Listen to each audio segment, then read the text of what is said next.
नमस्कार भैया बहनों। आज हम कक्षा 10 में सामाजिक विज्ञान विषय के अंतर्गत अध्याय 5 लोकतंत्र का प्रथम भाग का अध्ययन करेंगे। देखिए, सबसे पहले हम पढ़ेंगे लोकतंत्र का अर्थ और विभिन्न प्रकार। लोकतंत्र का अर्थ क्या होता है, उसके कितने प्रकार होते हैं। सबसे पहले हम पढ़ते हैं लोकतंत्र का अर्थ। अंग्रेजी शब्द डेमोक्रेसी का हिंदी अनुवाद है लोकतंत्र। अंग्रेजी में लोकतंत्र क्या कहते हैं? डेमोक्रेसी। और इसका अन्य नाम जनतंत्र अथवा प्रजातंत्र भी है। कहने का मतलब, लोकतंत्र को हम अन्य दूसरे नामों से भी जानते हैं, जिनके अंदर जैसे जनतंत्र है, प्रजातंत्र है। अंग्रेजी शब्द डेमोक्रेसी ग्रीक भाषा के दो शब्दों से मिलकर बना हुआ है। एक है डेमोस और दूसरा है क्रेटिया। कितने शब्दों से मिलकर बना है? जो डेमोक्रेसी की जो उत्पत्ति हुई है वो दो शब्दों से हुई है। वो ग्रीक भाषा के दो शब्द हैं, डेमोस और क्रेटिया। तो डेमोस का जो अर्थ होता है वो होता है भीड़, लोगों का एक समूह। किंतु आधुनिक काल में इसका अर्थ जनता से लिया जाने लगा है। वैसे मूल रूप में अगर हम लें तो क्रेटिया, डेमोस का मतलब होता है भीड़, लेकिन वर्तमान काल में, आधुनिक काल में इसका अर्थ जनता से लिया जाता है। और क्रेटिया का अर्थ है शक्ति। कुल मिला के अगर हम डेमोक्रेसी का अगर अर्थ समझें तो इसका मतलब है जनता की शक्ति। इस प्रकार शब्दार्थ की दृष्टि से डेमोक्रेसी का अर्थ है जनता की शक्ति। अतः डेमोक्रेसी जो है वो जनता की शक्ति पर आधारित है। एक ये ऐसा शासन तंत्र है जो जनता की शक्ति पर आधारित है। इसमें शासन की संपूर्ण शक्तियाँ जनता के हाथ में निहित होती है। इसमें तीन अंतर संबंध पाए जाते हैं। किसमें? डेमोक्रेसी में, यानी लोकतंत्र में। यह निर्णय लेने की एक विधि है। दूसरा, यह निर्णय लेने के सिद्धांतों का एक समूह है। तथा यह आदर्शात्मक मूल्यों से संबंधित अवधारणा है। इन तीन अर्थ इसके अंदर निहित छिपे हुए हैं लोकतंत्र में। आधुनिक काल में लोकतंत्र को केवल शासन का एक रूप ही माना जाता है। जो राजनीतिज्ञ हैं, विचारक हैं, राजनीति विचारक, उन्होंने उनमें बर्न्स एक राजनीतिज्ञ हुए हैं जिन्होंने लोकतंत्र को परिभाषित करते हुए बताया है कि लोकतंत्र एक ऐसा शब्द है जिसके अनेक अर्थ हैं। कई अर्थों में लोकतंत्र को समझा जा सकता है। इसके साथ भावनात्मक अर्थ भी जुड़ा होता है।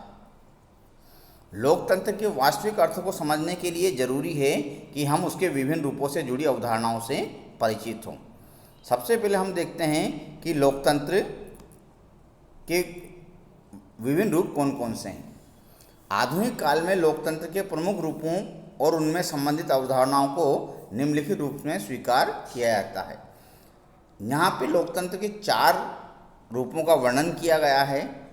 तो लोकतंत्र के 4 रूप कौन कौन से हैं? राजनीतिक लोकतंत्र, सामाजिक लोकतंत्र, आर्थिक लोकतंत्र और नैतिक लोकतंत्र। अब देखिए, राजनीतिक लोकतंत्र क्या है, सामाजिक लोकतंत्र क्या है, इनके बारे में हम धीरे धीरे टॉपिक वाइज विस्तार से पढ़ेंगे। सबसे पहले राजनीतिक लोकतंत्र। राजनीतिक लोकतंत्र को अतीत में व्यक्तिवादी लोकतंत्र भी कहा जाता है। क्या कहा जाता है इसको? व्यक्तिवादी लोकतंत्र के नाम से भी इसको जाना जाता है। किंतु आधुनिक युग में इसे उदारवादी लोकतंत्र कहा जाता है। राजनीतिक लोकतंत्र को वर्तमान में, आधुनिक युग में क्या कहते हैं इसको? उदारवादी लोकतंत्र। कहने का मतलब इसके 2 अन्य नाम हमारे सामने आए हैं, व्यक्तिवादी लोकतंत्र और उदारवादी लोकतंत्र। आधुनिक युग में राजनीतिक लोकतंत्र की उत्पत्ति पश्चिमी देशों में हुई थी। इसकी उत्पत्ति कहाँ से हुई राजनीतिक लोकतंत्र की? जो अंग्रेजी देश हैं, पश्चिमी देशों से इसकी उत्पत्ति हुई, अतः इसे कभी कभी पश्चिमी लोकतंत्र भी कहा जाता है। क्योंकि इसकी उत्पत्ति पश्चिमी देशों में मानी जाती है, तो उसी आधार पर इसको पश्चिम लोकतंत्र की संज्ञा भी दी गई है। मार्क्सवादियों ने इसे पूंजीवादी लोकतंत्र कहा है। जो मार्क्सवादी हैं, मार्क्सवादी विचारधारा के लोग, उन्होंने इसे, इस लोकतंत्र को क्या कहा है, पूंजीवादी लोकतंत्र भी कहा है। उदारवादी विचारकों ने समस्त राजनीतिक लोकतंत्र के दो रूपों का उल्लेख किया है। अब जो लोकतंत्र के चार रूप अपन पढ़े, सबसे पहले राजनीतिक लोकतंत्र पढ़ा, तो उस राजनीतिक लोकतंत्र को भी उदारवादी विचारकों ने दो रूप में बांटा है। कौन कौन से रूप हैं? देखो, उदारवादी विचारकों के अनुसार एक तो राज्य के प्रकार के रूप में लोकतंत्र और एक शासन के प्रकार के रूप में, एक तो राज्य के रूप में और एक शासन के रूप में। राज्य के एक प्रकार के रूप में लोकतंत्र का अर्थ लोकतांत्रिक राज्य से है। लोकतांत्रिक राज्य की अवधारणा के अनुसार प्रभु सत्ता का निवास जनता में होता है, यानी शासन की शक्ति किसमें होती है? जनता में। और इसलिए जनता को सरकार के निर्माण, उसके नियंत्रण और उसको पदच्युत करने का पूर्ण और अंतिम शक्ति भी प्राप्त है। राज्य के शासन के रूप में जो शासन की समस्त शक्तियाँ हैं वो किसमें निहित है? जनता में निहित है। वो सरकार का निर्माण भी करती है, उसके ऊपर दबाव बना के भी रखती है, और स्थिति आने पर, विपरीत परिस्थितियाँ उत्पन्न होने पर वो सरकार को हटाने की शक्ति भी अपने पास रखती है। शासन के एक प्रकार के रूप में लोकतंत्र का अर्थ लोकतांत्रिक शासन से है। अब शासन के प्रकार के रूप में देखें तो शासन के एक प्रकार के रूप में लोकतंत्र का अर्थ लोकतांत्रिक शासन से है। वास्तव में लोकतांत्रिक शासन की अवधारणा लोकतांत्रिक राज्य की अवधारणा के सैद्धांतिक पक्ष की ही विकसित और व्यवहारिक रूप है। यह उल्लेखनीय है कि राजनीतिक लोकतंत्र से संबंधित ये दोनों अवधारणाएं कानूनी प्रभुसत्ता पर राजनीतिक प्रभुसत्ता की श्रेष्ठता को स्वीकार करती है। ये जो दो अवधारणाएं हैं राजनीतिक लोकतंत्र से संबंधित, एक तो शासन संबंधित और राज्य संबंधित, ये दोनों अवधारणाएं कानूनी जो प्रभुसत्ता है उस पर राजनीतिक प्रभुसत्ता की श्रेष्ठता को मानती है। संक्षेप में ये दोनों मानती है कि राजनीतिक प्रभुसत्ता द्वारा कानूनी प्रभुसत्ता पर नियंत्रण किया जाना चाहिए।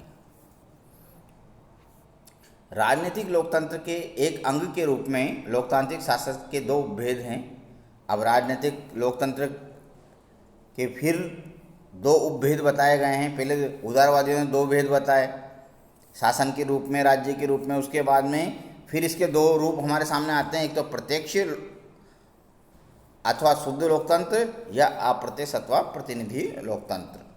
देखिए, यह उल्लेखनीय है कि आधुनिक युग में प्रतिनिधि लोकतंत्र के भी मुख्यतः दो रूप प्रचलित है। आधुनिक युग में जो प्रतिनिधि लोकतंत्र है इसको भी दो भागों में बांटा गया है। कौन कौन से?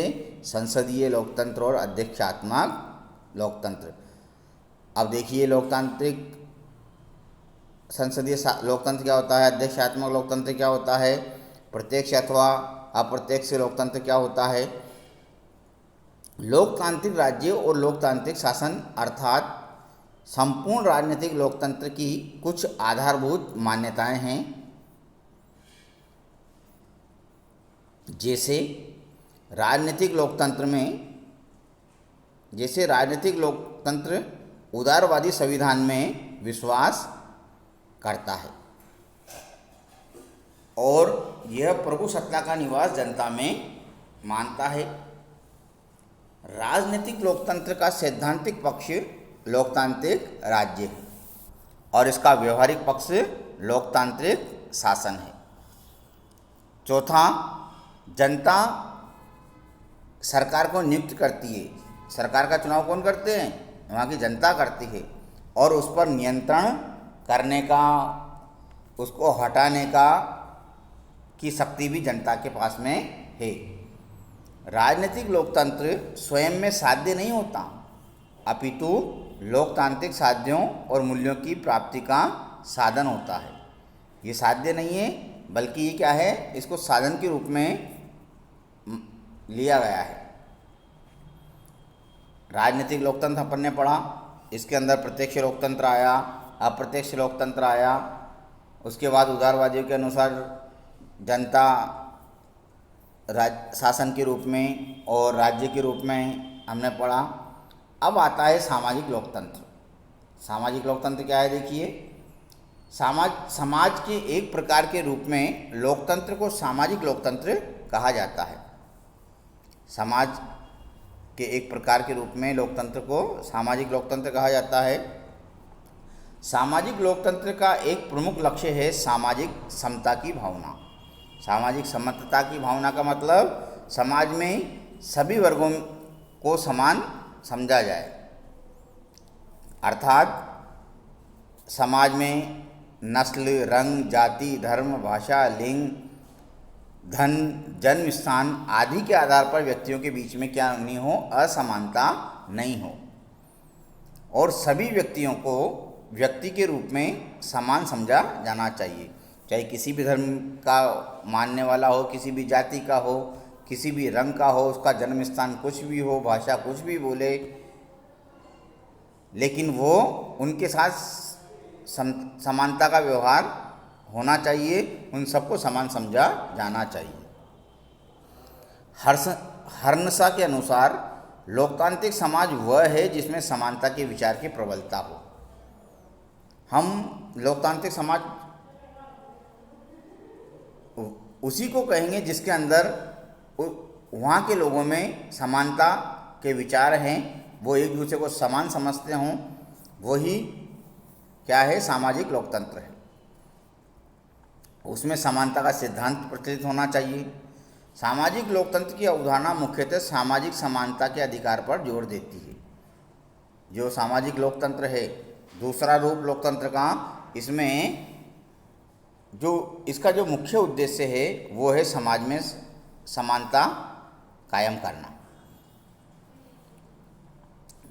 इसका सामान्य अर्थ यही है कि सभी व्यक्तियों को समाज में समान महत्व प्राप्त होना चाहिए और किसी भी व्यक्ति को अन्य किसी भी व्यक्ति के सुख का साधन मात्र नहीं समझा जाना चाहिए।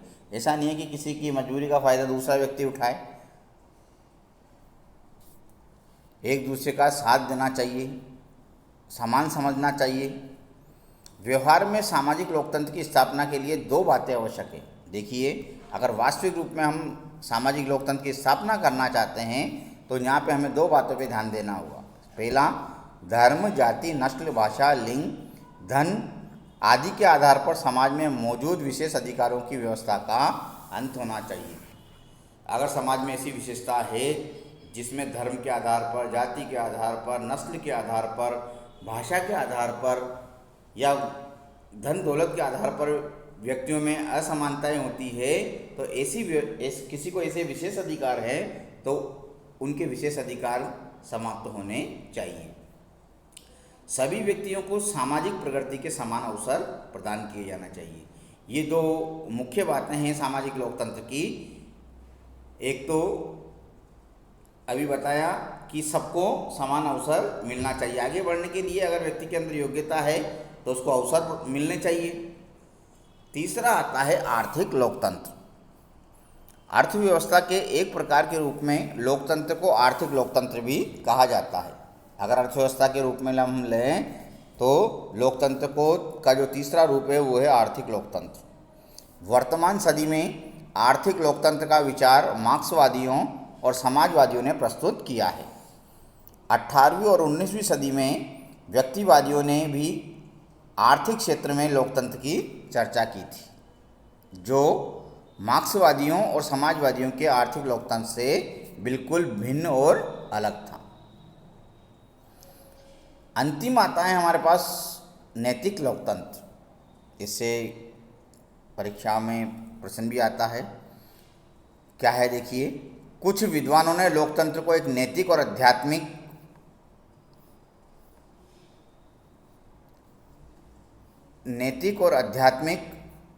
लोकतंत्र के रूप में भी माना है।